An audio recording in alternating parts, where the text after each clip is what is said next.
கண்களை மூடி கர்த்தரை நோக்கி பார்ப்போம். எங்களை நேசிக்கிற எங்கள் மகா பரிசுத்தமுள்ள எங்கள் பரலோக பிதாவே, உம்முடைய பரிசுத்தமுள்ள நாமத்தை வாழ்த்தி ஸ்தோத்திரிக்கிறோம்.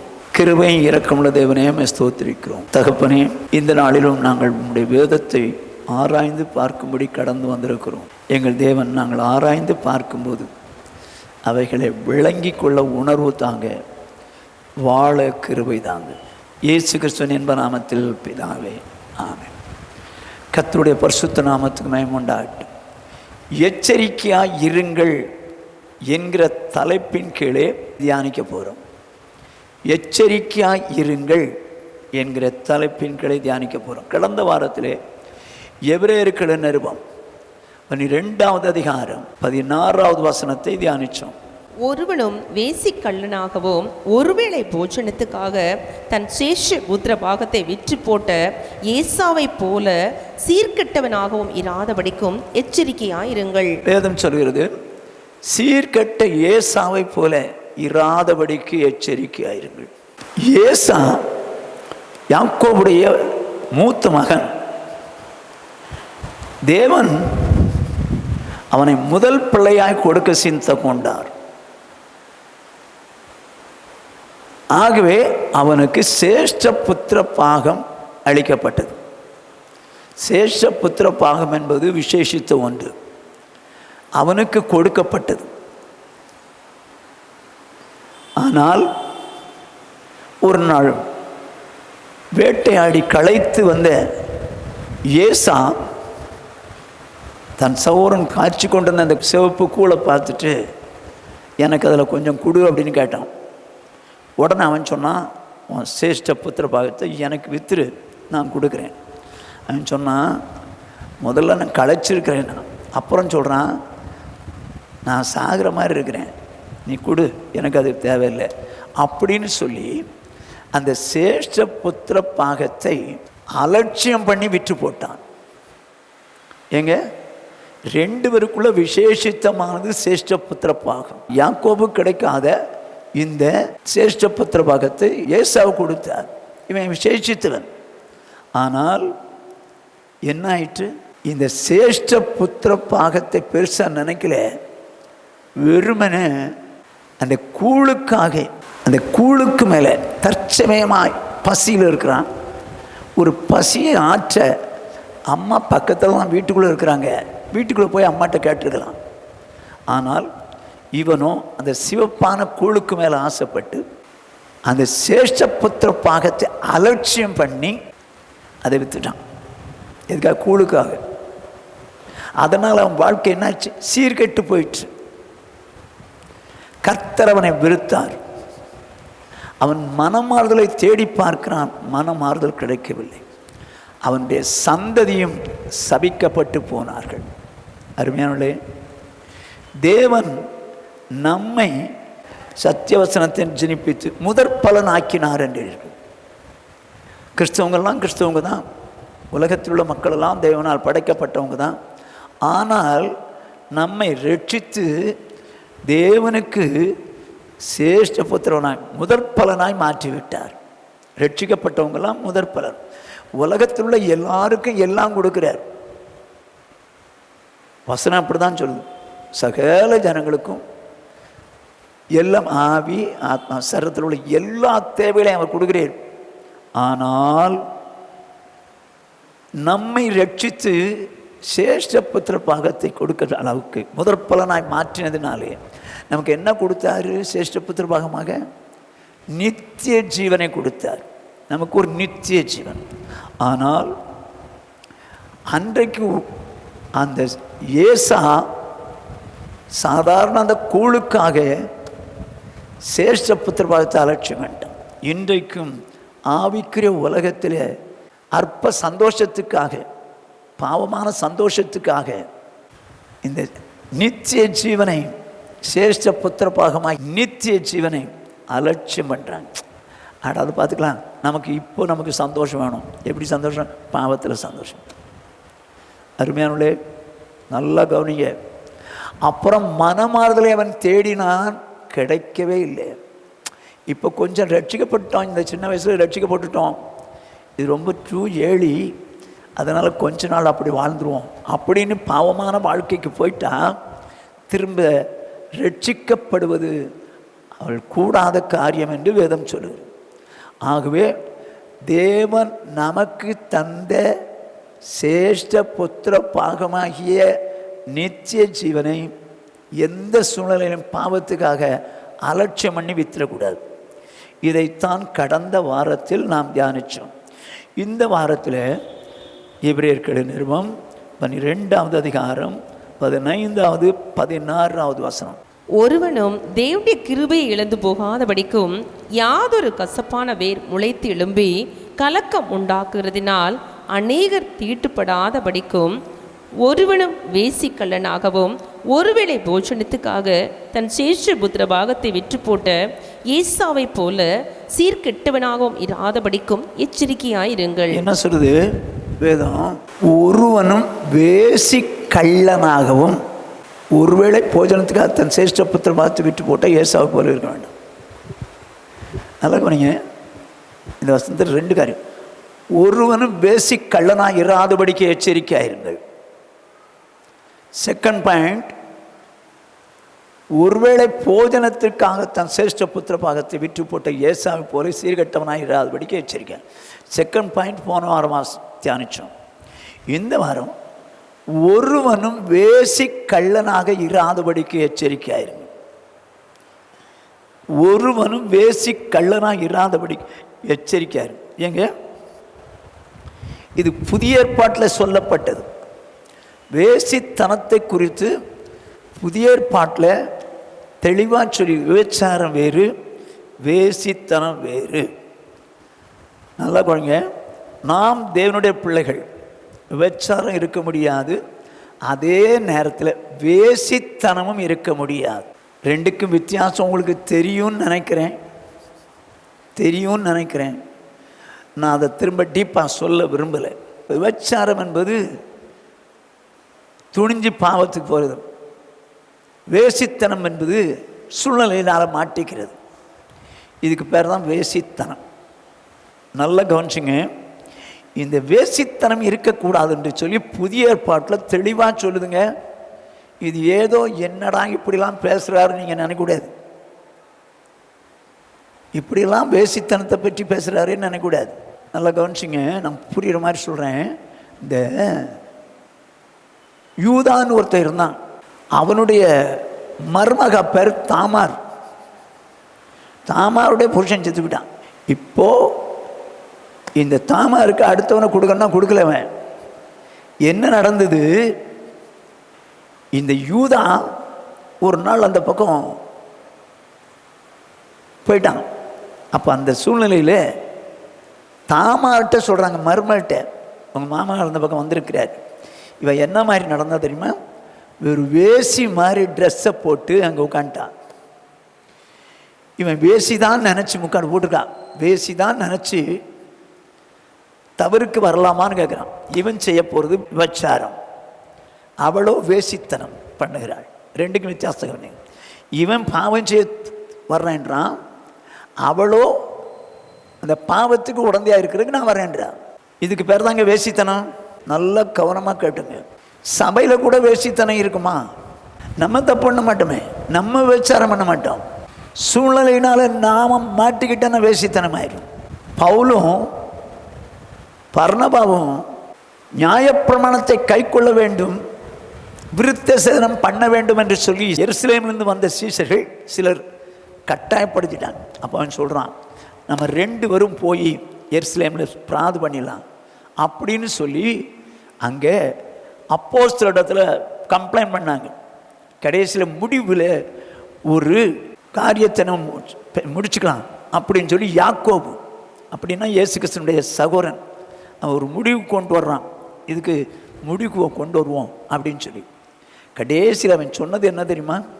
வாசிங்க, அப்போஸ்தலர் நடவடிக்கையின் புஸ்தகம் 15வது அதிகாரம் 20வது வசனம். விக்கிரகங்களுக்கு படைத்த அசுசியானவைகளுக்கும் வேசித்தனத்திற்கும் நெருக்குண்டு செத்தத்திற்கும் இரத்தத்திற்கும் விலகி இருக்கும்படி அவர்களுக்கு நாம் எழுத வேண்டும் என்றும் நாம் தீர்மானித்திருக்கிறேன். இவர்கள் எருசலேமில் உள்ள மூப்பர்களிடத்திலும் அப்போஸ்தலரிடத்திலும் பிராது பண்ணுறாங்க. என்ன சொல்கிறாங்க? உங்கள் ஆட்களுங்க வந்து இப்படி இப்படி கலக்குறாங்கன்னு சொல்லி. அதனால தான் யாக்கோபு அவங்க மேலே பாரம் சுமத்த வேண்டாம், 4 காரியத்தை குறித்து தெளிவாக அவங்க இருக்கட்டும். 1, விக்கிரகங்களுக்கு படைத்ததை புசிக்கக்கூடாது. 2, நெருக்குண்டு செத்ததை புசிக்கக்கூடாது. 3, ரத்தம் புசிக்கக்கூடாது. இதில் இடையில ஒன்று வந்துருக்கு பார்த்தீங்களா, வேசித்தனமும் பண்ணக்கூடாது. இங்கே விபச்சாரம் பண்ணக்கூடாதுன்னு எழுதியிருக்கலாமே, விபச்சாரம் பண்ணக்கூடாது என்று எழுதியிருக்கலாமே. இல்லை, விபச்சாரம் பண்ண மாட்டாங்க சபையார். ஆனால் சூழ்நிலையிலான வேசித்தனம் பண்ணுவதற்கு சந்தர்ப்பம் கிடைக்கும். பண்ணிடாதீங்கப்பா. நீங்க தவறுக்கு போக மாட்டீங்க, ஆனால் யாரோ தவறு செய்வதற்கு நீங்க காரணமாயிருக்கூடாது. அதுக்கு பேர் தான் வேசித்தனம். இது புதிய பாட்டில் உள்ள சபைகளுக்கு எச்சரித்து இப்படிலாம் நீங்கள் இருக்கக்கூடாது அப்படின்னு சொல்லி யாக்கோபு நிருபத்தில் எழுதிட்டார். ஓகே, இப்போ பாருங்களேன், ஏசாயா 1 அதிகாரம் 25வது வசனம். நான் என் கையை உன்னிடமாய் திருப்பி உன் களிம்பு நீங்க உன்னை சுத்தமாய் புடமிட்டு உன் ஈயத்தை எல்லாம் நீக்குவேன். என்ன சொல்றாரு? நான் என் கையை உன்னிடமாய் திருப்பி உன் களிம்பு நீங்க உன்னை சுத்தமாய் புடமிட்டு உன் ஈயத்தை எல்லாம் நீக்குவேன். தேவன் தம்முடைய ஜனத்துக்கு சொல்றாரு, உன் வாழ்க்கையில் இருக்கிற ஈயம் பாவத்தெல்லாம் நான் நீக்கிடுவேன் அப்படின்னு சொல்றாரு. சொல்லிட்டு அடுத்த வசனம் சொல்றாரு, உன் நியாயாதிபதிகளை முன்னிருந்தது போலவும் உன் ஆலோசனைக்காரரை ஆதியில் இருந்தது போலவும் திரும்ப கட்டளையிடுவேன். பின்பு நீ நீதிபுரம் என்றும் சத்திய நகரம் என்றும் பெயர் பெறுவாய். என்ன சொல்றாரு? நான் ஈயத்தெல்லாம் நீக்குவேன், உன் பாவத்தெல்லாம் நீக்குவேன், உன் நியாயாதிபதியில் முன்னிருந்தது போல வைப்பேன், ஆலோசனைக்காரர் ஆதியில் இருந்தது போல திரும்ப கட்டளையிடுவேன். உனக்கு பேர் என்ன வைப்பேன்? நீதிபுரம் என்றும் சத்திய நகரம் என்றும் நீ பேர் பெறுவாய். தேவ ஜனங்களை பார்த்து சொல்றாரு, நீ நீதிபுரம் என்றும் சத்திய நகரம் என்றும் பேர் பெறுவாய். எப்போது? ஈயத்தை நீக்கின பிறகு, பாவத்தை எல்லாம் விளக்கின பிறகு உனக்கு இப்படிப்பட்ட நியாயாதிபதி வைப்பேன், ஆலோசனைக்காரர் வைப்பேன், உனக்கு நீதிபுரம் என்றும் சத்திய நகரம் என்றும் பேர் பெறுவாய். இப்போ இவங்க சத்திய நகரம் ஆயிட்டாங்க. ஓகே, இப்போ அதே அதிகாரம் 21வது வசனத்தை வாசி. உண்மையுள்ள நகரம் எப்படி வேசியாய் போயிற்று. போதும். உண்மையுள்ள நகரம், சத்திய நகரம் எப்படி வேசியாய் போயிற்று. ஐயோ, நான் உன் ஈயத்தெல்லாம் விலக்கி உன் பாவத்தெல்லாம் உன்னை விட்டு அகற்றி நீ நீதிபுரம் என்று சத்திய நகரம்னு உனக்கு பேர் வச்சனே, ஆனால் இந்த உண்மையுள்ள நகரம் எப்படி வேசியாய் போயிற்று அப்படின்னு சொல்லி ஆண்டவர் வருத்தப்படுறார். அருமையான சௌரியே கேள், உன்னுடைய வாழ்க்கையில் பாவத்தையெல்லாம் உன்னை விட்டு அகற்றி தேவனுக்கென்று நீதியாய் உன்னை வைத்தார். ஆனால் என்னைக்கும் உண்மையாய் இருக்க வேண்டிய நீ வேசியாய் மாறிடக்கூடாது. ஏன்னு கேளுங்க, மாறுறதுக்கு சந்தர்ப்பம் இருக்கிறது. எப்படின்னு சொல்கிறேன் கேளுங்க. எல்லாருக்கும் தெரிஞ்ச சம்பவம் தான். இஸ்ரவேல் ஜனங்களை கர்த்தர் எகிப்திலிருந்து அழைத்து வருகிறார். என்ன நடக்குதுன்னு பாருங்க. 1 கொரிந்தியர் 10வது அதிகாரம் 1 முதல் 5 வசனங்கள். இப்படி இருக்க சகோதரரே, நீங்கள் எவைகளை அறிய வேண்டும் என்றிருக்கிறேன் என்றால், நம்முடைய பிதாக்கள் எல்லாரும் மேகத்துக்கு கீழாயிருந்தார்கள், எல்லாரும் சமுத்திரத்தின் வழியாய் நடந்து வந்தார்கள். இப்ப என்னது? இஸ்ரவேல் ஜனங்கள் எகிப்திலிருந்து புறப்பட்ட காரியத்தை இங்க சொல்லுது. என்னவா?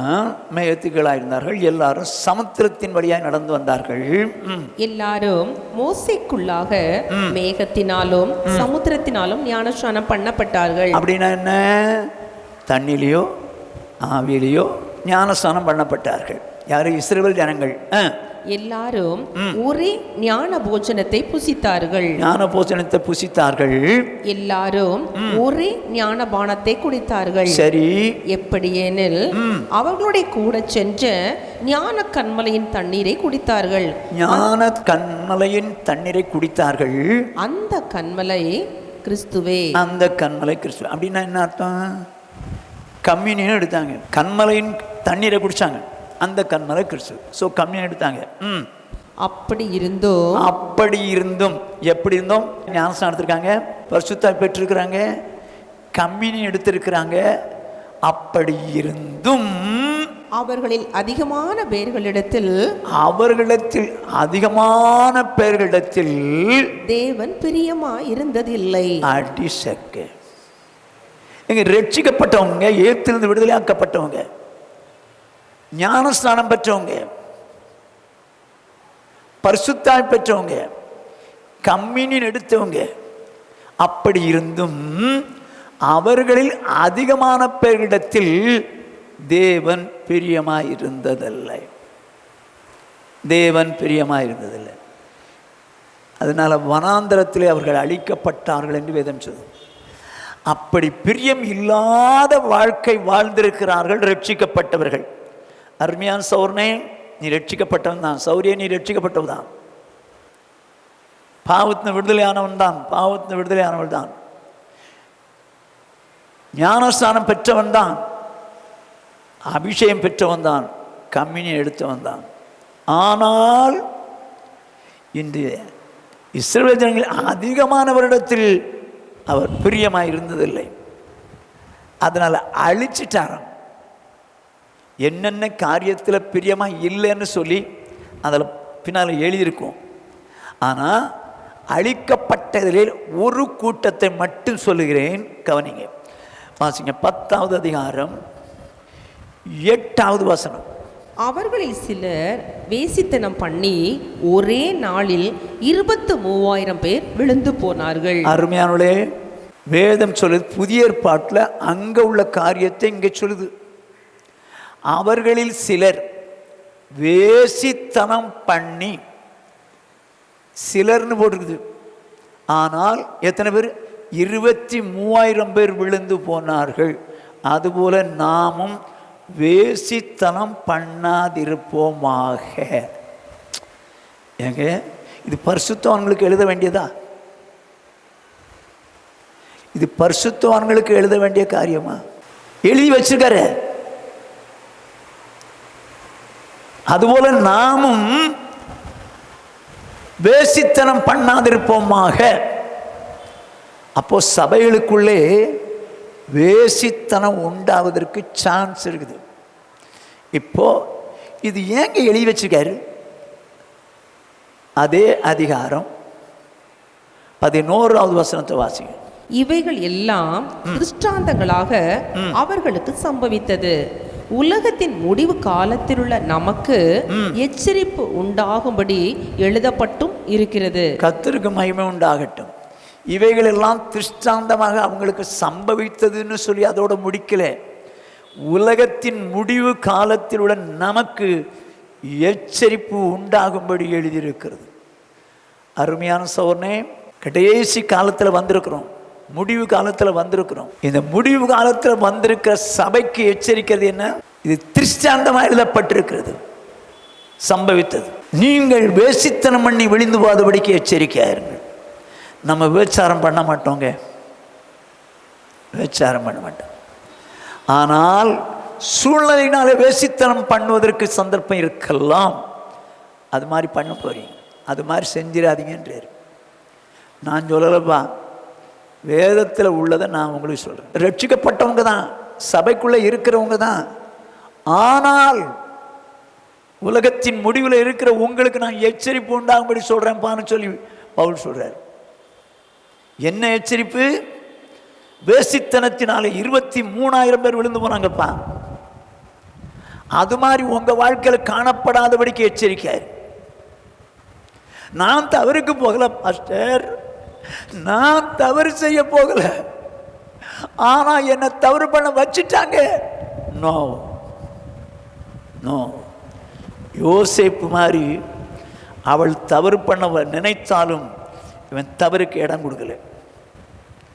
வாழ்ந்தா ஒன்று அப்படி வாழணும். என் கட்டாயத்தில் இப்படி பண்ணிட்டாங்க அதனால நடந்து போச்சு இன்னும் சொல்லாத, அது வேசித்தனம். எபேசியர் 5வது அதிகாரம், எங்க நம்ம புதிய ஏற்பாட்டில் தான் எல்லாம் சொல்லிட்டு இருக்கிறேன். 3ஆம் வசனம். மேலும் பரிசுத்தவான்களுக்கு ஏற்றபடி வேசித்தனமும் மற்ற எந்த அசுத்தமும் பொருளாசையும் ஆகிய இவைகளின் பேர் முதலாய் உங்களுக்குள்ளே சொல்லப்படவும் கூடாது. எங்க பரிசுத்தவான்களுக்கு சொல்றாருங்க. பரிசுத்தவான்களுக்கு பவுல் எழுதுறாரு சபைக்கு, பரிசுத்தவான்களுக்கு ஏற்றபடி வேசித்தனமும் மற்ற எந்த அசுத்தமும் பொருளாசையும் ஆகிய இவைகளின் பேர் முதலாக உங்களுக்குள்ளே சொல்லப்படக்கூடாது. வேசித்தனம் இருக்கக்கூடாது என்று சொல்லி பர்டிகுலராக சொல்றாரு. மற்ற எந்த அசுத்தம்னு சொல்லி காமனா சொல்றாரு. ஆனால் வேசித்தனம் இருக்கக்கூடாது என்பதை ஸ்பெசிஃபிக்காக சொல்றாரு.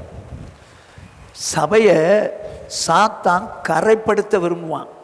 சாத்தான் ஆண்டவருடைய சபை, அவருக்கு பிரியமாக இருக்க வேண்டிய சபை, அதை வேசித்தனம் பண்ண வைத்து கரைப்படுத்த விரும்புவான். சொல்லுது வேதம், இது நமக்கு திருஷ்டாந்தமாக எழுதப்பட்டது. உலகத்தின் முடிவிலே இருக்கக்கூடிய நமக்கு எச்சரிப்பு உண்டாகும்படி எழுதப்பட்டது. அன்னைக்கு ஏதோ நடந்துச்சுங்க விட்டுருங்க அப்படிங்கிறது அல்ல, அப்படிங்கிறது அல்ல. நமக்கு திருஷ்டாந்தமாக சபைகளில் ரொம்ப ஜாக்கிரதையாக இருங்க அப்படின்னு எழுதப்படும். இந்த இஸ்ரவேல் ஜனம் வேசித்தனம் ஏன் பண்ணினார்கள்? இஸ்ரவேல் ஜனங்கள் வேசித்தனம் ஏன் பண்ணினார்கள்? வெளிப்படுத்தின விசேஷம் 2வது அதிகாரம் 14வது வசனம். ஆகிலும் சில காரியங்களை குறித்து உன் பேரில் எனக்கு குறை உண்டு. இப்போ அந்த சபையை நடத்துகிற ஊழியக்காரன்ட்ட சொல்றாரு, சில காரியங்களை குறித்து உன் பேரில் எனக்கு ஒரு குறை உண்டு. விக்கிரகங்களுக்கு படைத்தவளை புசிப்பதற்கும் வேசித்தனம் பண்ணுவதற்கும் ஏதுவான இடரலை இஸ்ரவேல் புத்திரர் முன்பாக போடும்படி பாலாக் என்பவனுக்கு போதனை செய்த பீலையாமுடைய போதகத்தை கை கொள்ளுகிறவர்கள் உன்னிடத்தில் உண்டு. பீலையாமுடைய போதகத்தை கை கொள்ளுகிறவர்கள் உன்னிடத்தில் உண்டு. இந்த பாலாக் என்பவன் இஸ்ரவேல் ஜனங்களை கர்த்தர் வழி நடத்திட்டு வந்தபோது இந்த ஜனங்களை சபிக்க சொல்லிதான் பீலையாம கூப்பிட்டான். எங்கன்னா நீர் சபிச்சா ஜனங்கள் சபிக்கப்பட்டுருவாங்க, நீர் ஆசீர்வதிச்சா ஆசீர்விக்கப்பட்டுருவாங்க, அதனால சபிச்சிருங்கன்னு கூப்பிட்டான். ஆனால் பீலையாம் என்ன சொன்னான்? கர்த்தர் சொல்றது தான் சொல்லுவேன்னு சொன்னான், சபிக்கவே மாட்டேன்ட்டான். அதுக்கப்புறம் போயிட்டாங்க. எப்படி அதுக்கப்புறம் இவங்களுக்கு இந்த கான்வர்சேஷன் வந்துச்சு? இந்த பாலாக்கு இந்த பீலையாம் என்ன உபதேசம் பண்ணியிருக்கிறான்? விக்கிரகங்களுக்கு படைத்தவங்களை உங்கள் ஆட்களை கொடுக்க சொல்லுங்க, சாப்பிட்டுவாங்க. வேசித்தனம் பண்ணுவதற்கு உங்கள் பிள்ளைகளை அனுப்புங்க, அவங்க வேசித்தனம் பண்ணுவானுங்க. உங்கள் பிள்ளைகள் போனால் விபச்சாரத்தில் ஈடுபடுவாங்க, அவங்க வேசித்தனம் பண்ணிடுவாங்க, சிக்கிடுவாங்க, முடிஞ்சு போச்சுக்காதான்னு சொல்லி யார் கற்றுக் கொடுத்தது? பீலையாம் பாலாக்கு உபதேசம் பண்ணனான். அதனால பாலாக் எல்லா பெண் பிள்ளைகளையும் விபச்சாரத்துக்கு தேவ ஜனங்களுக்கு மத்தியிலே அனுப்பிவிட்டான். தேவ ஜனங்களுக்கு மத்தியிலே அனுப்பினான்.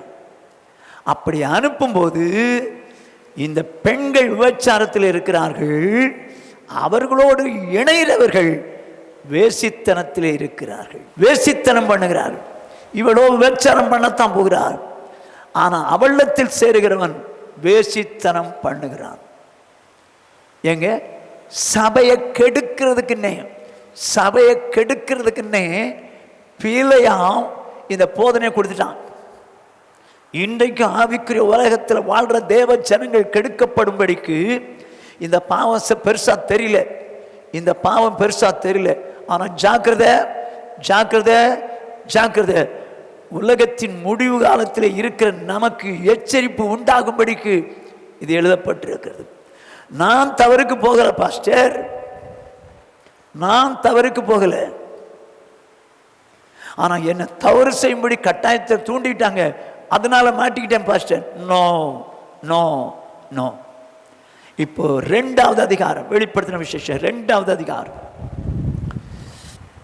20லிருந்து 21 வரைக்கும் பாருங்க. ஆகிலும் உன் பேரில் எனக்கு குறை உண்டு. 20லிருந்து 23 வரைக்கும் இப்ப தியத்திரா சபையின் ஊழியக்காரனுக்கு சொல்றாரு என்னவெனில், தன்னைக்கு தீர்க்கதரிசி என்று சொல்லுகிற ஏசபேல் என்னும் ஸ்திரீயானவள். நல்ல கவனிச்சிங்க, ஆண்டவர் அட்ரஸ் பண்றது. அவனோ தியத்திரா ஊழியக்காரனோ ஏசபேலை ஒரு தீர்க்கதரிசி என்று எண்ணிக்கொண்டிருக்கிறான். ஆனால் கர்த்தர் என்ன சொல்றாரு? தன்னை தீர்க்கதரிசி என்று சொல்லிக் கொள்ளுகிற ஏசபேல் என்னும் ஒரு ஸ்திரீ,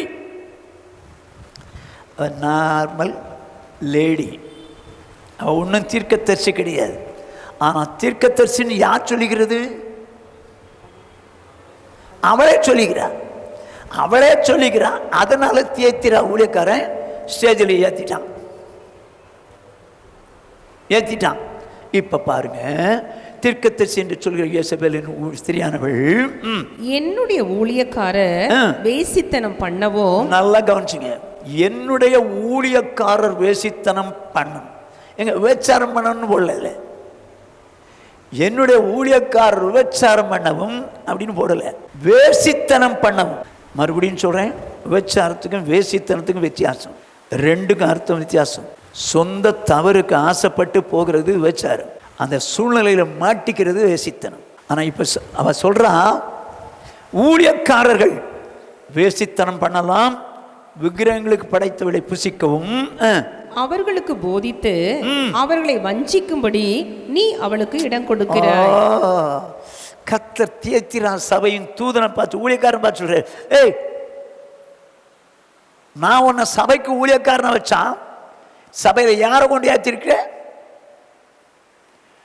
என்னமோ தீர்க்கதரிசி அவ சொன்னனால நீ தீர்க்கதரிசி நினைச்சு ஏத்திட்டியா? ஏத்தினவ என்ன சொல்றா? வேசித்தனம் பண்ணலாம் ஊழியக்காரர், விக்கிரகங்களுக்கு படைத்தவளை புசிக்கலாம். ரெண்டும் தப்பு தானே? தேவனுடைய பார்வையில் தப்பு தானே? ஓப்பனா அடிக்கிறாங்க, ஓப்பனா சபையில பேசுறா. நீ அவளுக்கு இடம் கொடுக்கிறாய். எதுனால இப்படி சொன்னான்னு பாருங்க பாப்பா. வாசிங்க சிஸ்டர். அவள் மனம் திரும்பும்படியாய் அவளுக்கு தவணை கொடுத்தேன். அவள் மனம் திரும்பும்படியாய் அவளுக்கு தவணை கொடுத்தேன். எனது இவளோ தன்னை தீர்க்கதரிசி என்று சொல்லக்கூடிய ஒரு ஸ்திரீ இப்படி பிரசங்கம் பண்றார். ஆனா என்ன செய்றான் ஆண்டவர்? அவள் மனம் திரும்பும்படியாய் அவளுக்கு டைம் கொடுத்தேன், தருணம் கொடுத்தேன். ஏன்? வாசிங்க. தன் வேசி மார்க்கத்தை விட்டு மனம் திரும்ப அவளுக்கு விருப்பம் இல்லை. அது என்னங்க இது? அவளுக்கு விருப்பம் இல்லையா? எதுல? தன்னுடைய வேசி மார்க்கத்தை விட்டு, வேசித்தனத்தை விட்டு விலக அவளுக்கு விருப்பம் இல்லை. ஆகையினால என்ன சொல்றா? ஊழியக்கார் வேசித்தனம் பண்ணிக்கலாம். எப்படி வேசித்தனம் பண்றான்னு பாருங்க, எப்படி நடக்குதுன்னு பாருங்க. வேசி மார்க்கத்தை விட்டு மனம் திரும்புறதுக்கு அவளுக்கு விருப்பம் இல்லை. அவ போய் ஏறி இருக்கா பாருங்க ஸ்டேஜில், அவளை போய் ஏத்திருக்கான் பாருங்க ஊழியக்காரன். ஏன் ஏத்தினான்னு சொல்லுங்க? அவள் தன்னை ஒரு தீர்க்கதரிசின்னு சொன்னான், நான் பெரிய ப்ராஃபட் அப்படின்னு சொன்னதுனால ஏத்திட்டான். ஆனால் அவளோ ஊழியக்காரங்க வேசித்தனம் பண்ணலாம், விக்கிரகங்களுக்கு படைத்ததை புசிக்கலாம் என்று பிரசங்கம் பண்றார் சர்ச்சுக்குள்ள. எதனால அப்படி பண்ணலாம்? அவளுக்கு நான் தவணை கொடுத்தேன். வேசித்தனத்தை விட்டு அவளுக்கு மனம் திரும்ப விரும்பவில்லை. இவன் வேசித்தனம் பண்ணிட்டு இருக்கிறா. எப்படின்னு பாருங்க. வாசிங்க. இதோ நான் அவளை கட்டில் கிடையாக்கி, நானோ அவளை கட்டில் கிடையாக்கி. எவளை? யேசபேல் கட்டில் கிடையாக்கி அவளுடனே விபச்சாரம் செய்தவர்கள் தங்களுடைய கிரியைகளை விட்டு மனம் திரும்பாவிட்டால். நல்ல கவனிங்க, அவளோடு கூட விபச்சாரம் செய்தவர்கள் தங்களுடைய கிரியைகளை விட்டு மனம் திரும்பாங்க. இப்ப இவளோடு கூட என்ன பண்ணிருக்காங்க? விபச்சாரம் பண்ணிருக்காங்க. அதனால்தான் சொன்ன, தன் வேசி மார்க்கத்தை விட்டு அவளுக்கு திரும்புறதுக்கு விருப்பமே இல்லை. இவள் வேசித்தனம் பண்ணுகிறாள். அநேகர் வேடத்தில் வந்து விபச்சாரம் பண்ணுகிறார்கள். கேட்டான், நானும் தீர்க்கதரிசினிதான் அப்படின்னு சொல்லி சர்ச்சில் பேசுறது. இவ தப்ப மறைக்கிறதுக்கு என்ன சொல்றா? வேசித்தனம் பண்ணா தப்பு இல்லை. ஆண்டவர் சொல்றாரு, ஏய், உன்னை கட்டில் கிடையாக்கிடுவேன். உன்னோடு விபச்சாரம் பண்ணாங்கல்ல, இவ யாரு? வேச்சாரியா? இல்லை, வேசி. இவர் செய்கிறது வேசித்தனம். ஆனால் அவளுடனே பாவம் செய்கிறவர்கள் வேச்சாரம் பண்ணுகிறார்கள். தங்களுடைய கிரிகளை விட்டு மனம் திரும்பாவிட்டால் யாரு? அவ கூட வேச்சாரம் பண்ணுவார். அவர்களையும் மிகுந்த உபத்திரவத்திலே தள்ளி அவருடைய பிள்ளைகளையும் கொல்லவே கொல்லுவேன். ஐயோ, அவளுடைய பிள்ளைகளையும் கொல்லவே கொள்வேன். காரணம் தெரியுமா? நான் ஒரு தீர்க்கதரிசின்னு சொல்லிட்டு இவளோ வேசித்தனம் பண்ணி கொண்டு ஜனங்களுக்கு என்ன சொல்லி கொடுக்குறா? வேசித்தனம் பண்ணா பாவம் இல்லை, விக்கிரகங்களுக்கு படைத்ததை புசிச்சா தப்பு இல்லை அப்படின்னு சொல்லி உபதேசம் பண்றா. அன்னைக்கு பீலையாம அப்படித்தான் சொல்லி கொடுத்தான் பாலாக்கு. இன்றைக்கு அப்படி இருக்கிறாங்க. இன்றைக்கும் வேசித்தனம் பண்ணலாம் என்று சொல்லக்கூடியவர்கள் இருக்கிறார்கள். ஒரு ஊழியக்காரன் சொல்றான், ராகாப் எனும் வேசியினுடைய பெயர் விசுவாச பட்டியலிலே வந்திருக்கிறது. ஆகவே ஆனால் ராகாப் மனம் திரும்பினதாக இல்லை, வேசித்தனத்திலிருந்து மனம் திரும்பி விட்டாள் என்று இல்லை. ஆகவே வேசித்தனம் பண்ணினால் தவறு இல்லை என்று சொல்லி போதிக்கிற போதகன் உண்டு. சி, எத்தனை வேதனை! அதனால்தான் சபைக்கு எச்சரித்து சொல்றாரு, நான் உள்ளிந்திரியங்களையும் இருதயங்களை ஆராய்கிறவர் என்று எல்லா சபைகளும் அறிந்து கொள்ளும். உங்களில் ஒவ்வொருவனுக்கும் அவன் கிரியையும் பலனளிப்பேன். கவனமாக கேட்டுங்க.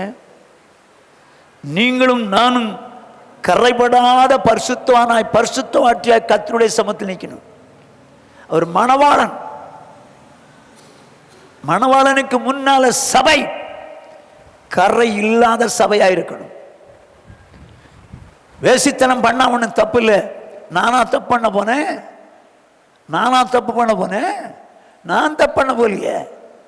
எவனோ வந்து என்கிட்ட தப்பு பண்ணிட்டான், நான் என்ன பண்ணிட்டேன்? நோ, அவன் பண்றது வேச்சாரம், நீ பண்றது வேசித்தனம். வேசித்தனம் பண்றதுக்கு கர்த்தர் ஒரு நாளும் இடம் கொடுக்க மாட்டார். இதை உதசிக்கிறாங்க பாருங்க சர்ச்சில் ஆண்டவர். அதனால தான் உன் பேரில் எனக்கு குறை. யாரை கொண்டு வந்து பேசுற? இப்படி அவ ஒரு ஸ்திரீ தீர்க்கதரிசின்னு அவ சொன்ன உடனே நீ நம்பிக்கிட்டு ஸ்டேஜில் விட்ட. அவ என்ன உபதேசம் பண்றா? கள்ள உபதேசம்.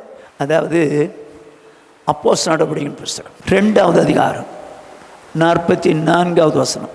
விசுவாசிகள் எல்லாரும் ஒருமித்திருந்து சகலத்தையும் பொதுவாய் வைத்து அனுபவித்தார்கள். சார், என்ன எழுதியிருக்குன்னு பாருங்க. இப்போ அந்த நாட்களில் முதல்ல சபை ஸ்டார்ட் ஆகிருக்கு. அதனால எல்லாரும் அவங்கவுங்க காணியாட்சி விற்று அப்போஸ்தலர் கூட்டாங்க. அவங்கவுங்களுக்கு தேவையானதை கொடுத்துட்டு மீதியை வச்சிருக்கலாம். எல்லாரும் என்ன பண்ணாங்க? ஒருமித்திருந்து சகலத்தையும் பொதுவாய் வைத்து அனுபவித்தார்கள். அவங்களுக்கு கிடைச்ச ஆசீர்வாதத்தை பொதுவாய் வைத்தார். இதே வசனத்தை அமெரிக்காவில் உள்ள ஒரு கூட்டத்தார் அவர்கள் எல்லாரும் பொதுவாய் வைத்து அனுபவித்தார்கள் அப்படிங்கிற வார்த்தை வச்சு விசுவாசிகள் ஆண்களுடைய கார் சாவியை வாங்க வேண்டியது, மொத்தமாக போட்டு குலுக்க வேண்டியது. யார் கையில் யாருடைய வீட்டு சாவி வருதோ அந்த கார் சாவி வருதோ அந்த காரை எடுக்க வேண்டியது. காரை எடுத்துட்டு அந்த கார் ஓனர் இருக்கிறாங்க, அவன் வீட்டில் போய் அவன் மனைவியோடு கூட நீ இருக்கலாம் அப்படி. ஏன்னா எல்லாவற்றையும் பொதுவாக அனுபவித்தார்கள். வெக்கக்கேடு. எதை கொண்டு எங்கே சேர்க்கிறான்? மனைவியை பொதுவாக அனுபவிக்கலான்னு சொல்கிறாங்கங்க. இது அமெரிக்காவில் நடந்தது. ஏன் கொஞ்ச நாளைக்கு முன்னால் கேரளாவில் நடந்துச்சு. சௌரனே சௌரிய கேள், சபையை கரப்படுத்துறதுக்கு சாத்தான் எந்தெந்த விதத்திலேயோ முயற்சி பண்ணுறான். இயேசு சொல்றார், வாசி மத்தேயு எழுதின சுவிசேஷம் 5வது அதிகாரம் 1வது 2வது வசனங்கள். அவர் திரளான ஜனங்களை கண்டு மலையின் மேல் ஏறினார். அவர் உட்கார்ந்த பொழுது அவருடைய சீஷர்கள் அவரிடத்தில் வந்தார்கள். என்னவா? அவர் கீழே கிரவுண்டில் இருக்கிறாரு, திரளான ஜனங்களை பார்த்தாரு. சரி, மலையில் ஏறிடலாம் அப்படின்னு மேலையில் ஏறிட்டார். இப்போ அவருடைய சீஷர்கள் அவரிடத்தில் வந்தார்கள். அப்பொழுது அவர் தமது வாயை திறந்து அவர்களுக்கு உபதேசித்து சொன்னது என்னவென்றால், அப்பொழுது அவர் தமது வாயை திறந்து அவர்களுக்கு உபதேசித்தது என்னவென்றால், யாருக்கு? சீஷர்களுக்கு. சீஷர்களுக்கு தான் உபதேசிக்கிறார். இந்த மத்தேயு எழுதின சுவிசேஷம் 5வது அதிகாரம், 6வது அதிகாரம், 7வது அதிகாரம், இந்த 3 மலை பிரசங்கம், இந்த 3 சீஷர்களுக்கு சொல்லப்பட்டது. உலகத்தின் மக்கள் படிப்பாங்க அது, ஆனால் நமக்கு சொல்லப்பட்டது, நமக்கு சொல்லப்பட்டது. அப்படி அநேக காரியங்களை சொல்லிட்டு வரும்போது சொல்றாரு, மத்தேயு 5வது அதிகாரம் 28வது 29வது வசனங்கள். நான் உங்களுக்கு சொல்லுகிறேன். யாருக்கு? சீஷர்களுக்கு சொல்லுகிறார். அவரை பின்பற்றி வருகிற சீஷர்களுக்கு சொல்கிறார், நான் உங்களுக்கு சொல்லுகிறேன், ஒரு ஸ்திரீயை இச்சையோடு பார்க்கிற எவனும் தன் இருதயத்தில் அவளோட விபச்சாரம் செய்தாயிற்று. ஆக என்ன சொல்றாரு? ஒரு ஸ்திரீயை இச்சையோடு பார்க்கிற எவனும் தன்னுடைய இருதயத்தில் அவளோடு விபச்சாரம் செய்தாயிற்று. அப்படியானால் அவளை அடைஞ்சிடணும், அழகா இருக்கிறா, அப்படி இருக்கிறா, இப்படி இருக்கிறா, அடைஞ்சிடணும் அப்படின்னு எண்ணம் வந்தாலே தன் இருதயத்தில் அவளோடு விபச்சாரம் செய்தாயிற்று. சொன்னது யாருக்கு? அவருடைய சீஷர்களுக்கு, அவரை பின்பற்றுகிற சீஷர்களுக்கு சொல்ல வேண்டியதா இது? அவங்க உலகத்தில் தான் இருக்கிறாங்கங்க.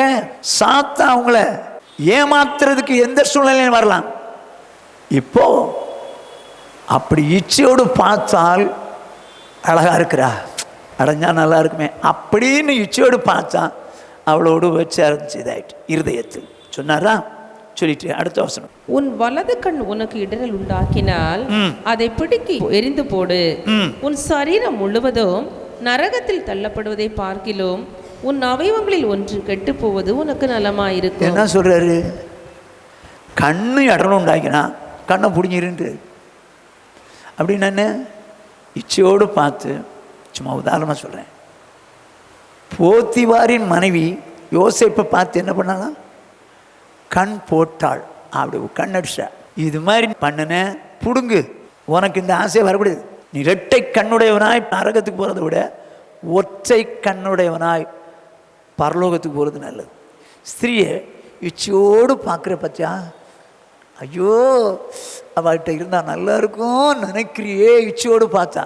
நான் இப்படி நினைக்கிறேங்க, நான் இப்படி நான் இது என்னுடைய நினைவு, இது தேவனுடைய நினைவு நான் சொல்ல மாட்டேன், என்னுடைய நினைவு.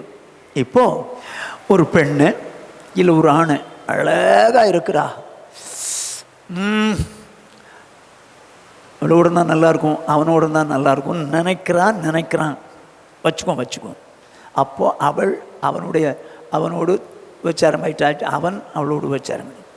சரி, இவன் விபச்சாரம் பண்ணுறான், அவன் என்ன பண்ணுறா?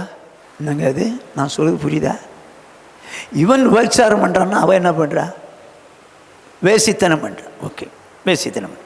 அப்போது ஒரு பெண்ணை இச்சையோடு பார்த்து அவன் மேலே மோகம் கொண்டுட்டான்னா இவன் விபச்சாரம் பண்ணுறான், அவளை கெடுத்துடலாம், நல்லா இருக்கிறா, அவன் மேலே ஆசையாக இருக்குது அப்படின்னு நினைக்கிறான்னா இவன் விபச்சாரம் பண்ணுறான். அது காரணம் யார்? அந்த பெண்ணு தானே. அந்த பெண்ணை ஏன் இவன் இச்சையோடு பார்த்தான் சொல்லுங்க பாப்போம். ரொம்ப அழகாக இருக்கிறா, அவள் கூட ஒரு நாள் இருந்தால் பிரச்சனை இல்லையே, நல்லா இருக்குமே. வெட்கக்கேடு. அவன் விபச்சாரம் பண்ணுறான். விபச்சாரம் பண்ணுறதுக்கு ஏதுவாக இருந்தது யார் தெரியுமா? இவள். அப்போ அவன் இதை பார்த்து விரும்புகிறான் அப்படின்னா அது என்ன விபச்சாரம் ஆயிடுது. இவன் அந்த விபச்சாரத்துக்கு காரணம் யார்? இவன் வேசித்தனம் பண்ணுறாளே. இன்னைக்கு அநேகம் பெண்களாக இருக்கட்டும், ஆண்களாக இருக்கட்டும், தங்களை ரொம்ப அலங்காரம் செஞ்சு 4 பேர் நம்மளை பார்த்தா ரசிக்கணும், 4 பேர் நம்மளை பார்த்தா ருசிக்கணும். வெட்கக்கேடு. அதுக்கா ட்ரெஸ் பண்ணுறது, அதுக்கு அலங்காரம் பண்ணுறது?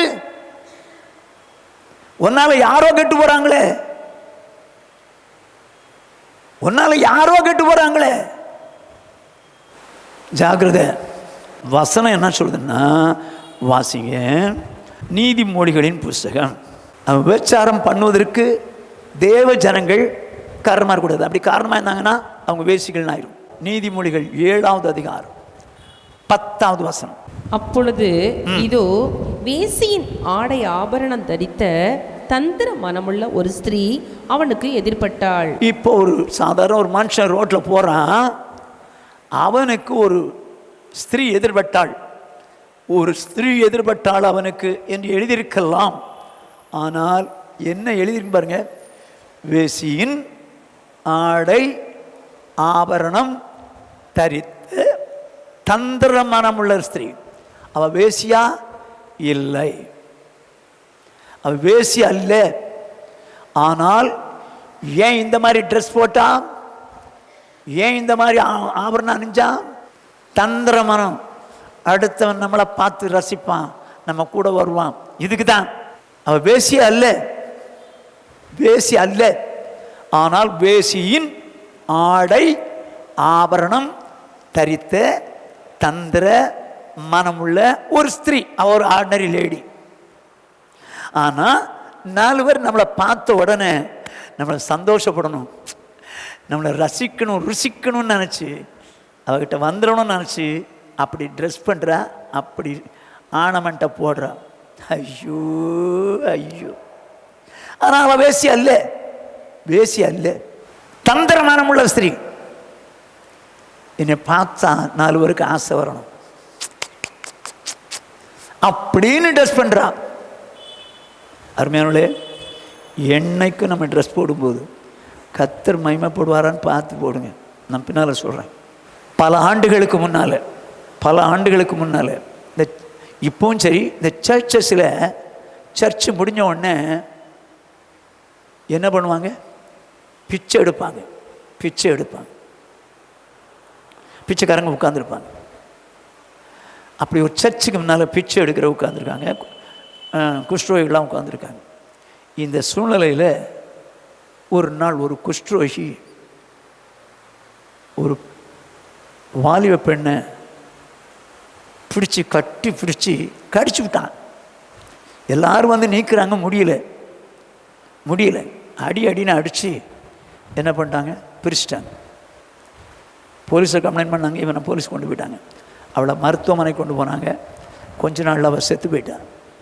ஆனால் கவனமாக கேளுங்க, இப்போ இவன்ட்ட போலீஸ் இன்ஸ்பெக்டர் அடித்து கேட்குறாரு, ஏன்டா இந்த மாதிரி பண்ணுறேன்? பிச்சைக்கார பையில, பிச்சை தானே எடுக்க வந்து, ஏன் இந்த மாதிரி பண்ணினேன் அப்படின்னு கேட்டதுக்கு அவன் சொன்ன வார்த்தை, ஐயா, நான் பிச்சை எடுத்து வாழ்கிறதான் என் வாழ்க்கை.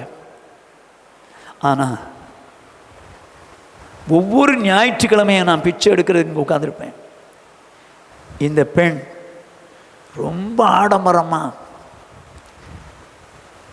மனசை மயக்கிற மாதிரி ட்ரெஸ் போட்டு வருவாங்க. நானும் ரொம்ப நாளாக என் மனசை கண்ட்ரோல் பண்ணி வச்சுருந்தேன். அதுக்கு மேலே என்னால் முடியல. அதனால தான் இப்படி பண்ணிட்டேன். நான் செஞ்சது தப்பு தான் யா, நான் செஞ்சது தப்பு தான் அப்படின்னு ஆடுறேன். இன்ஸ்பெக்டர் சொன்னாராம், இவன் குற்றவாளி அல்ல, அவள் தான் குற்றவாளி. அடுத்தவங்களை கவர்ச்சிக்கிற அளவுக்கு ட்ரெஸ்ஸை போட்டனால தான் ஆபத்து வந்துச்சு.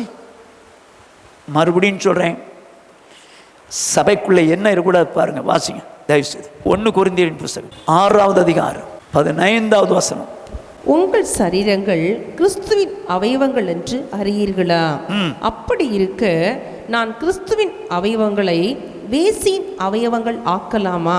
என்ன சொல்றாரு? அப்படி செய்யலாகாது. உங்கள் சரீரங்கள் கிறிஸ்துவின் அவயவங்கள் என்று அறியலாம். அப்படி இருக்கிற நான் கிறிஸ்துவின் அவயவங்களை வேசியின் அவயவமாக மாற்றலாமா? எப்படி வேசியின் அவயவமாக மாற்ற? தேவன் விரும்புகிற ஒரு பரிசுத்த காரியத்தை தான் நமக்கு அலங்காரமாக இருக்கணும். சும்மா இஷ்டத்துக்கு நம்ம அலங்காரம் பண்ணிட்டா வேசியின் அலங்காரமாக மாறும். இப்படி சொல்கிறேன் பாருங்க, இப்போ புரியும் பாருங்க. வேசியின் அவயவம் ஆக்கலாமா? நம்ம கிறிஸ்துவனுடையவர்கள்ங்க, நம்ம கிறிஸ்துவனுடைய மனவாட்டிங்க. வேசியின் அவயம் ஆக்க முடியாது. எப்படின்னு பாருங்க, 19வது வசனம் 20வது வசனத்தை வாசிங்க. உங்கள் சரீரமானது நீங்கள் தேவனாலே பெற்றும் உங்களில் தங்கியும் இருக்கிற பரிசுத்த ஆவியுடைய ஆலயமா இருக்கிறது என்றும் நீங்கள் உங்களுடையவர்கள் அல்லவென்றும் அறியீர்களா? என்ன சொல்றது பாருங்க. உங்கள் சரீரமானது தேவனால் பெற்றும் உங்களில் தங்கியும் இருக்கிற பரிசுத்த ஆவியினுடைய ஆலயமா இருக்கிறது என்றும் நீங்கள் உங்களுடையவர்கள் அல்ல என்றார். அதில் நீங்கள் பரிசுத்த ஆவியினுடைய ஆலயமாக இருக்கிறீர்கள் என்று அறிஞ்சா போதுன்னு போடலை. பரிசுத்த ஆவியினுடைய ஆலயமாக இருக்கிறீர்கள், நீங்கள் உங்களுடையவர்கள் அல்ல. எங்க நாம நம்முடையவர்கள் நினைச்சுத்தாங்க இன்னைக்கு அலங்காரம் பண்றோம், நம்முடையவர்கள் அல்ல. ஒரு புருஷன் மனைவி, புருஷன் சொல்றான் இப்படி அலங்காரம் பண்ணாதன்னு, மனைவி என்ன சொல்லணும்? சரி நான் அலங்காரம் பண்ணல அப்படின்னு சொல்ற உத்தமி. ஏன்? அவனுடைய சரீரம் தான் இவ. ஆனால் நீ என்ன சொல்றதியா? 4 பேருக்கு மத்தியில் நான் ரொம்ப டீசெண்டாக போகக்கூடாதா? நான் அப்படி போகக்கூடாதா, இப்படி போகக்கூடாதான்னு சொல்லி தான் எண்ணத்தான் வேண்ட சொன்னா ஒத்துவானா? ஏய் எனக்கு அது பிடிக்கலடி, எனக்கு அது பிடிக்கல, நீ இப்படி ட்ரெஸ்ஸிங்கில் போகிறத எனக்கு பிடிக்கல அப்படின்னு சொன்னால் புருஷன் சொல்கிற மாதிரி செஞ்சு போயிட வேண்டியதானே. இங்கே அப்படி தான் இருக்குது. நீங்கள் பரிசுத்த ஆவியினுடைய ஆலயமாக இருக்கிறீர்கள் என்று அறியீர்களான்னு சொல்லி போடலை. சொல்லிட்டு நீங்கள் உங்களுடையவர்கள் அல்ல என்பதை அறிஞ்சுங்க. நான் கிரயத்துக்கு வாங்கியிருக்கிறேன். அடுத்த வசனம் அப்படிதான் சொல்லுவோம், வாசிங்க. கிரயத்துக்கு கொல்லப்பட்டீர்களே. அதானே, இயேசு கிறிஸ்துவ பலியாக்கி ரத்தம் சிந்தி கிரயத்துக்கு கொண்டிருக்கிறேன் நான். ஆகையால் தேவனுக்கு உடையவைகளாகிய உங்கள் சரீரத்தினாலும் உங்கள் ஆவியினாலும் தேவனை மகிமைப்படுத்துங்கள். கர்த்தருக்கு மகிமை உண்டாகட்டும். வேதம் என்ன சொல்லுது? நீங்கள் கிரயத்துக்கு கொல்லப்பட்டீர்கள் அப்படின்னு அர்த்தம் என்ன? இயேசுவை பலியாக்கி ரத்தம் சிந்த வச்சு அந்த கிரயத்தை கொடுத்து சாத்தாண்ட கொடுத்து நம்மளை மீட்டார். கிரயத்துக்கு கொல்லப்பட்டீர்கள். இதுக்கு முன்னால் சாத்தானோடு இருந்தோம், இப்போ கிரயம் கொடுத்து மகனை கிரயம் கொடுத்து மீட்டுட்டார். மீட்டதுனால என்ன சொல்றாரு? தேவனுக்கு உடையவைகளாகிய உங்கள் சரீரத்தினாலும் ஆவியினாலும் தேவனை மகிமைப்படுத்தும். நம்ம இஷ்டத்துக்கு நம்ம ஆவி நினைக்கக்கூடாதுங்க. உங்கள் சரீரத்தினாலும் ஆவினாலும் தேவன் மகிமைப்படுத்தணும், தேவன் மகிமைப்படணும். இன்னொரு இடத்துல இருக்கும், நீங்கள் புசித்தாலும் குடித்தாலும் எதை செய்தாலும் எல்லாவற்றையும் தேவனுடைய நாமம் மகிமை கண்டு செய்யும். ஏன்னா நம்ம தேவனோடு கூறியவங்க, சரிதானா? இப்போ நான் கேட்குறேன், இந்த ட்ரெஸ் போடுறீங்களே, ட்ரெஸ் போடும்போது என்ன எண்ணம் வச்சு போடுவீங்க? சும்மா நான் கேஷுவலாக கேட்குறேன். ஜோமணி போடுவீங்க? ஜோமணி போடுவீங்க? நான் சபையாராகி உங்களை தான் கேட்குறேன். நீட்டாக இருக்கா? ஸ்டைலாக இருக்கா? இந்த எண்ணத்திலே போடுவாங்க. நம்ம கிறிஸ்துவனுடையவர்களுங்க, நம்ம கிறிஸ்துவனுடையவர்கள். புசித்தாலும் குடித்தாலும் எதை செய்தாலும் கர்த்தர் மகிமைப்படணும். உங்கள் சரீரத்தினாலும் ஆவியினாலும் எண்ணத்தினாலும் தேவனை கர்த்தருக்கு மகிமை உண்டாகும். அப்படி சொல்கிறேன். நான் ட்ரெஸ்ஸை போடும்போது, ஆண்டவரே இந்த ட்ரெஸ்ஸு தந்ததுக்காக ஸ்தோத்திரம், இதை ஆசீர்வதிங்க, நான் போட்டு உங்கள் நாமம் மகிமைக்காக மாத்திரம் வாழணும் அப்படி தான் சொல்லுவேன். 78-28 மாதிரி இருக்குதா? அப்படிலாம் நினைக்க மாட்டேன். அது எனக்கு அவசியமே இல்லை. தேவனுடைய மனுஷன்னு சொல்லி நினைக்கணும். சரி, ஸ்டைலுக்காக நீங்கள் ட்ரெஸ்ஸை போட்டு என்ன பண்ண போகிறீங்க? என்ன தான் பண்ண போகிறீங்க? 4 பேர் பார்த்து ரசிப்பான், அவன் விசாரம் பண்ணுறான், நீங்கள் வேசித்தனம் பண்ணுறதுக்கு காரணம் ஆகிட்டீங்க. வேணாம், நம்ம சிம்பிளாக இருப்போம். ஆண்டோடைய வார்த்தை சொல்லுது, நீங்கள் கிரயத்துக்கு கொல்லப்பட்டீர்கள், தேவனுக்கு உடையவைகளாகிய உங்கள் சரீரத்தினாலும் உங்கள் ஆவியினாலும் தேவனை மகிமைப்படுத்தும். தேவன் மகிமைப்படும்படி நம்முடைய சரீரத்தை வச்சுக்கணும். தேவன் மகிமைப்படும்படி ட்ரெஸ் போடணும். தேவன் மகிமைப்படும்படி ஹேர் கட் பண்ணிக்கணும்.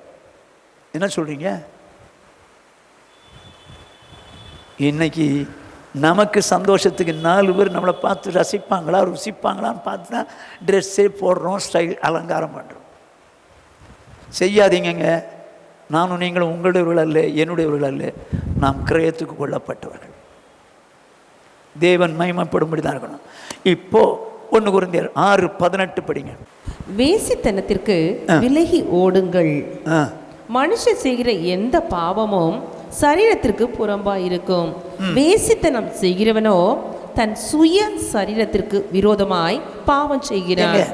விபச்சாரத்திற்கு விலகி ஓடுங்கள்னு சொல்லல. ஏன்னா தேவனுடைய பிள்ளைகள் விபச்சாரம் பண்ண போக மாட்டாங்க. தானா யார்ட்டையோ போகலாம், எவட்டையோ போகலாம் அப்படின்னு நினைக்க மாட்டான். ஆனால் வேசித்தனத்திற்கு விலகி ஓடுங்கள். நீங்கள் மாட்டிடாதீங்க, நீங்கள் யாருக்கிட்டையோ மாட்டிடாதீங்க. எவனோ விபச்சாரக்காரன் உங்களை கையை பிடிச்சி நீங்கள் என் கூட இருக்கணும்னு சொன்னால் அதில் மாட்டிடாதீங்க. அது வேசித்தனமாயிரும். வேசித்தனத்திற்கு விலகி ஓடுங்கள். மனுஷன் செய்கிற எந்த பாவமும் சரத்துக்கு புறம்பே இருக்கும். வேசித்தனம் செய்கிறவனோ தன் சுய சரத்துக்கு விரோதமாய் பாவம் செய்கிறான். ஏங்க எழுதப்பட்டது கொரிந்து சபைக்கு. கொரிந்து சபைக்கு, சபைக்கு கூட எப்படி எழுதுவாங்களாங்க? அவங்கெல்லாம் ரட்சிக்கப்பட்ட பரிசுத்தவாங்க, அவங்களுக்கு இப்படி போய் எழுதலாமா? அப்படின்னு நம்ம அவனை கேட்க முடியுமா? பவுல் ஆவியானவர் சொல்லாம சபைக்கு எழுதியிருக்க முடியாதல்லவா? ஆவியானவர் சொன்னது தானே பவுல் சபைக்கு எழுதினாரு. அதே அதிகாரம் 9வது 10வது வசனம். அநியாயக்காரர் தேவனுடைய ராஜ்யத்தை சுதந்திரிப்பது இல்லை என்று அறியீர்களா? அநியாயக்காரர் தேவனுடைய ராஜ்யத்தை சுதந்திரிப்பதில்லை. யார் அநியாயக்காரர்னு சொல்லி முன்னால் இருக்கும். சகோதரர்களுக்குள்ள பிரச்சனை இருந்துச்சுன்னா நீங்களே முடிச்சிங்க. நீங்கள் ஏன் பிரஜாதிகிட்ட போய் போலீஸ் ஸ்டேஷனில் போய் கோர்ட்டுக்கு போய் நிற்கிறீங்க? அது அநியாயம். ஏன் அநியாயத்தை சகிக்கூடாது? சப்போஸ் நீ அநியாயத்தை சகிக்காமல் இப்படி செஞ்சா அநியாயக்காரன். அநியாயக்காரர் தேவனுடைய ராஜ்யத்தை சுதந்திரிப்பதில்லை என்று அறியீர்களா? வஞ்சிக்கப்படாதிருங்கள், ஏமாற்றம் கொள்ளப்படாதிருங்கள். வேசி மார்க்கத்தாரும் விக்கிரக ஆராதனைக்காரரும் விபச்சாரக்காரரும். என்னங்க வேசித்தனம் பண்றவங்களை குறித்து இருக்கு. இங்க விபச்சாரக்காரர் இருக்கு. விபச்சாரக்காரர் வேறு, வேசித்தனம் பண்றவங்க வேறு. வேசித்தனம் பண்றவங்களும் விக்கிரக ஆராதனைக்காரரும் விபச்சாரக்காரரும் சுய புணர்ச்சிக்காரரும் ஆண் புணர்ச்சிக்காரரும் திருடரும் பொருளாசைக்காரரும் வெறியரும் உதாசீனரும் கொள்ளைக்காரரும் தேவனுடைய ராஜ்யத்தை சுதந்திரிப்பதில்லை. கர்த்தருக்கு மகிமை உண்டாகும். இதில் ஒரு லிஸ்டே இருக்குது. சபைக்கு எழுதக்கூடியதா இது? ஆவியானவர் சபைக்கு எச்சரிக்கை சொல்லி பவுலுக்கு சொன்னதுனால்தான் அவ்வளவு எச்சரித்து எழுதுகிறார். என்ன எழுதுகிறார்? வேசி மார்க்கத்தார், விபச்சாரக்காரர், கொள்ளைக்காரன், திருடன், பொருளாசைக்காரன், வெறியன், உதாசீனன், இவங்கெல்லாம் தேவனுடைய ராஜ்யத்தில் பிரவேசிப்பதில்லைப்பா. எங்கள் விபச்சாரக்காரன் பிரவேசிப்பதில்லைன்னா பிரவச்சனை இல்லை, வேசிக்கலனும் பிரவேசிக்கணும். அப்படின்னா விபச்சாரம் வேறு, வேசித்தனம் வேறு. சூழ்நிலைக்காக மாட்டிக்கிட்டவங்க வேசி. நம்ம ஆவிக்குரிய வாழ்க்கையில் நமக்கு தெரிந்தது, ஒரு சகோதரன் ஒரு பெண்ணை இச்சோடு பார்த்து அவள் நல்லா இருக்கா, அவகிட்ட இருந்தால் நல்லா இருக்குமே நினைக்கிறான்னா அது விபச்சாரம். அதுக்கு காரணம் யாரு? அவள் அந்த அளவுக்கு இவன் கண்ணுக்கு இனிமையாக இருக்கிற அளவுக்கு ட்ரெஸ்ஸிங், அலங்காரம் இதெல்லாம் பார்க்கும்போது அவன் விபச்சாரக்காரன் ஆகிறான். அப்போ அப்படி மயக்கிறதுக்கு காரணமாக இருந்த அவள் யார்? வேசி. வேணாங்க, இன்னைக்கு தீர்மானிக்க போகிறோம். ஆண்டவரே, வேசி மார்க்கத்தார் தேவனுடைய ராஜ்யத்தை சுதந்திரிப்பதில்லை. என்னால் யாரோ விபச்சாரம் பண்ணுறதுக்கு காரணமாக இருக்கக்கூடாது. நான் எதை செய்தாலும் என் சரத்தினால் ஆவினால் உண்மை மயமப்படுத்தும்படி நான் என் வாழ்க்கையை அர்ப்பணிக்கிறேன். வேண்டாம் ஆண்டவரே, என்னுடைய வாழ்க்கையில் வேசித்தனம் வேண்டாம். இஸ்ரவேல் ஜனங்கள் 23,000 பேர் வேசித்தனம் பண்ணி ஒரே நாளில் செத்துட்டாங்க. இது நமக்கு திருஷ்டாந்தமாக எழுதப்பட்டிருக்கிறது. உலகத்தின் முடிவில் இருக்கிற நமக்கு எச்சரிப்பு உண்டாகும்படி எழுதப்பட்டிருக்கு. எல்லாரும் கேட்க போகிறோம், ஒரு நாளும் என் வாழ்க்கையில் வேசித்தனம் வராதபடிக்கு என் சரத்தினால ஆவியினால் உம்மை மகிமைப்படுத்தி வாழ என்னை அர்ப்பணிக்கிறேன் ஆண்டவரே. என்னால் யாரோ விபச்சாரம் பண்ணிடக்கூடாது, அந்த ஆவி அவனை பிடிக்கக்கூடாது, அதுக்கு நான் காரணமாக இருக்கக்கூடாது. என் சரத்தினால் ஆவியினால் நான் உண்மை மயப்படுத்தணும் ஆண்டவரே. என்னை பார்த்து வேசியின் ஆடை ஆபரணம் தரித்த தந்திர மனமுள்ள ஸ்திரீ, அவ வேசி அல்ல, மனசில் தந்திரம், அதனால தான் அந்த மாதிரி ஆடை ஆபரணம் தரிச்சான். ஆனால் நம்ம வாழ்க்கையில் இல்லை ஆண்டவரே, நான் எப்பொழுதும் தேவன் மகிமைப்படும்படி ட்ரெஸ் போடட்டும், அலங்காரம் பண்ணிக்கொள்ளட்டும், தேவன் மகிமைப்படும்படி நான் வாழணும். என்னை பார்த்து அநேகர் இப்படி சந்தோஷப்பட்டு ஈர்க்கப்படுகிற அளவுக்கு என் வாழ்க்கை இருக்கக்கூடாது. என்னை ஒப்பு கொடுக்குறேன் ஆண்டவரே. ஆண்டவரே, என்னுடைய எங்களுடைய சபையிலே வேசித்தனம் இருக்கக்கூடாது. எங்களை அர்ப்பணிக்கிற ஆண்டவரே, என்னை அர்ப்பணிக்கிற எல்லாம் கண்களை மூடி ஆண்டு நோக்கி பார்க்கலாமா? வேசிக்கலனாக இராதபடிக்கு எச்சரிக்கையாயிருங்கள் என்று சொல்லி இந்த நாளிலே தேவன் நம்மை எச்சரித்தார். அருமையானே, நீங்களோ நானோ வேசித்தனம் பண்ணக்கூடிய ஒரு நிலைமை நமக்கு வராதபடிக்கு நாம் கிரயத்துக்கு கொள்ளப்பட்டபடினாலே ஆவியினாலும் சிரத்தினாலும் தேவனை மயப்படுத்தும்படியான ஒரு வாழ்க்கை தாங்க. என்னை பார்த்து 4 பேருக்கு சந்தோஷம் வரக்கூடாது. இவங்க தேவனுடைய மனுஷி, தேவனுடைய மனுஷன் அப்படின்னு சொல்கிற அளவுக்கு என்னுடைய ஜீவியம் இருக்கணும், என்னுடைய ஜீவியம் இருக்கணும். ஆனால் என்னை பார்த்து 4 பேர் மகிழ்ச்சி அடைகிற அளவுக்கு என் வாழ்க்கை இருக்கக்கூடாது. என்னை ஒப்பு கொடுக்குறேன் ஆண்டவரே, ஒப்பு கொடுக்குறேன். சபையில் வேசித்தனம் இருக்கக்கூடாது என்று சொல்லுகிறார். வேசித்தனம் பண்ணுகிறவர்கள் தேவனுடைய ராஜ்யத்தை சுதந்திரிப்பதில்லை என்று சொன்னார். வேண்டாம் ஆண்டவரே, என் வாழ்க்கையை மனப்பூர்வமாக ஒப்பு கொடுக்குறேன்.